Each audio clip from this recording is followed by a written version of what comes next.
TemTem was originally released for Steam and PlayStation 5 in 2020 after a successful Kickstarter. The Xbox version and the Nintendo Switch version came in 2022 when the game had its full worldwide release. So why am I reviewing this game now in 2024? Well, that's because TemTem was recently given away for free through PlayStation Plus.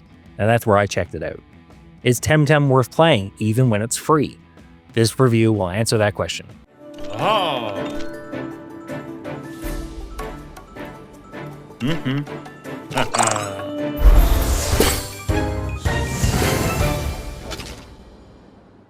TemTem is a Pokemon game. If you played any of the newer 3D Pokemon games, then you've already know what to expect going into this one.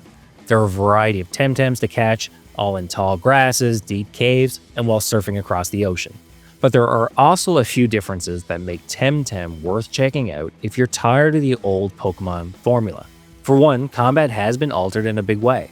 Rather than having points for your abilities and skills like in Pokemon that drain and stay drained outside of combat, TemTem uses a similar system for stamina that refreshes after every fight. Use an attack or an ability, that uses a different amount of stamina, and with every ability drawing from the same pool of points. Drain the pool too much and your TemTem will take damage and be forced to rest the turn. This stamina pool increases as your TemTem levels up or improves its stats, but the best skills do use more stamina points. It makes things so much better than Pokemon, where you have to be more strategic about your selections and the way you enter battles, rather than just returning to the Pokemon Center to heal and then regain those ability points. TemTems have different elements, just like in Pokemon, but the amount has been reduced here, making it easier to keep track of weaknesses and strengths. Plus, if you've already caught the same TemTem as the one you're facing, there's a convenient green or red circle around that creature to let you know if your attack will be effective or not. But aside from the improvements and changes to combat, the gameplay is still very similar to a Pokemon game, meaning you won't have any trouble getting used to this one. Battles take place in pairs with your two TemTems against your opponent's two TemTems, with the ability to hold a total of 6 in your squad and hundreds in a computer terminal, where you can also heal them.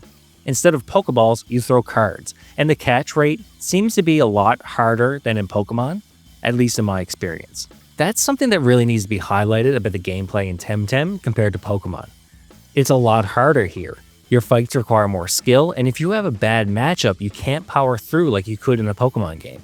I'm sure most people have experienced a Pokemon game where you have one insanely overpowered and overleveled Pokemon that carries you through gym battles, while the rest of your team take a back seat, like Squirtle in the Rock Gym or Pikachu in the Water Gym. But TemTem doesn't do it like that. Dojo leaders, who run the gyms like in Pokemon, may have a certain affinity for a specific element or type, but they will also have other types in the squads to make it harder. They fight just like a player would, so you can't stack your squad with all of a single type without taking a beating. Stats are way more important in TemTem than they are in Pokemon. You could have two of the same TemTems at the same level with wildly different stats depending on how you raised them, and they can be a dramatic difference in HP, stamina, and attack power. The reason for this is simple. TemTem is an MMO, where you will be playing online with other players. The endgame is about fighting other people online, so you need to be aware of stats and how to raise a TemTem to gain that critical edge. It's not just about using a rock type against electricity, it's about having a max level rock type with max stats and the right set of skills and traits. And these TemTems can be worth a fortune. All the microtransactions for real world money have been removed from TemTem at the point of this review, now that the game's service period is winding down. You don't need real money for anything in it, including cosmetics, but there is an auction house for TemTems and items using in-game currency. Money can be a bit hard to earn in-game, requiring a lot of time and effort to get it. But you can buy any TemTem from other players at any level with any kind of stats. I filled out my entire Tempedia, or my Pokedex, with the auction house. And some of the rare, high stat and shiny TemTems can be worth millions to the right buyer, since it's all about getting an edge online against other people. As I said before, everything in this game is free, including the Battle Pass, cosmetics, and all other stuff. But there is a huge time requirement here. Just to beat the main game, it took me nearly 60 hours, and I didn't even touch any of the post-game content or online modes. If you want to breed the perfect stat TemTem and raise them up to a level 100 to compete online, you'll need at least like 5 other TemTems of similar quality. You're going to have to put in the time to get that squad together. Let's go into the pros and cons of TemTem, starting with the pros.